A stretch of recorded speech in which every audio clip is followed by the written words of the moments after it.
Fédération des chasseurs. L'Office français de la biodiversité, là, pour l'environnement. Ce matin-là, sur la chasse privée de la Balingue, une vingtaine de chasseurs sont postés dans les bois pour une battue au grand gibier. Donc là, aujourd'hui, vous tirez uniquement à balle.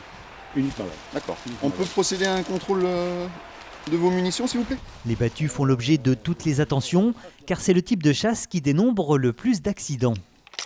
C'est une opération de contrôle au niveau national qui a été décrétée par le ministère et à la demande de l'OFB. Donc ils sont revenus vers nous, Fédération des chasseurs, pour organiser plusieurs journées de contrôle communes. Donc ces opérations de police sont menées donc avec nos 4 agents de développement qui sont assermentés donc pour la police de la chasse et donc qui sont habilités à contrôler donc en lien avec les infractions liées au schéma.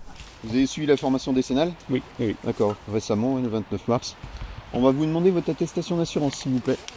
Notre objectif était de vérifier si les chasseurs se mettent en condition de sécurité pour pouvoir pratiquer la chasse. Donc, ce qu'on recherche, c'est de vérifier la pose de panneaux sur les routes, vérifier aussi s'ils portent des effets fluorescents pour être visibles entre eux et visibles des autres usagers de la nature. Et puis vérifier également si ils prennent bien en considération leur environnement avant et pendant la chasse, notamment avec la matérialisation des angles de tir. Vous devez partir en direction de votre voisin pour calculer votre angle par la suite.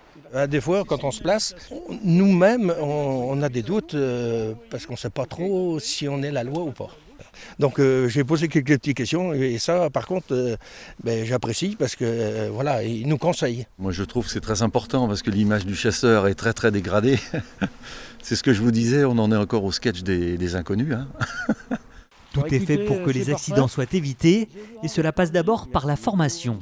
Tous les nouveaux chasseurs ont une formation complète sur la sécurité au moment du permis de chasse, une formation très importante. Et après, nous, on a des chasses-écoles pour les organisateurs de chasse au grand gibier en Vendée et qui aident à l'organisation de ces battues pour chasser, pour que les actions de chasse se fassent en toute sécurité. Pendant ce contrôle, aucune infraction n'a été relevée.